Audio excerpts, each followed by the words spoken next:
ठाकरे यांच्या संदर्भातली। आज राज ठाकरे हे दिवंगत आनंद दिघेंच्या आनंद आश्रमाला भेट देणार आहेत।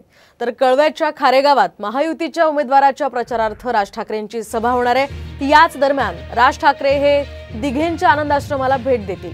शिवसेना सोडल्यानंतर राज ठाकरे पहिल्यांदाच आनंद आश्रमात जाणार आहेत। तर त्यांच्या सभेला श्रीकांत शिंदे हे सुद्धा उपस्थित राहणार असल्याची माहिती आहे। आताची ही महत्त्वाची अपडेट आपण पाहतोय। शिवसेना सोडल्यानंतर राज ठाकरे हे पहिल्यांदाच आनंद दिघेंच्या या आनंद आश्रमामध्ये जाणार आहेत। त्या ठिकाणी आनंद दिघेंना ते अभिवादन करतील आणि पुढील सभेला ते तिथून जाणार आहेत। तर नरेश म्हस्के यांच्यासाठी आज राज ठाकरे यांची कळव्यात सभा आहे। या सभेमध्ये राज ठाकरे आता काय निशाणा विरोधकांवर साधतात ते पाहणं अतिशय महत्त्वाचं असणार आहे। तर महायुतीला बिनशर्त पाठिंबा दिल्यानंतर राज ठाकरे आता महायुतीच्या प्रचारात व्यस्त झाल्याचं पाहायला मिळत आहे।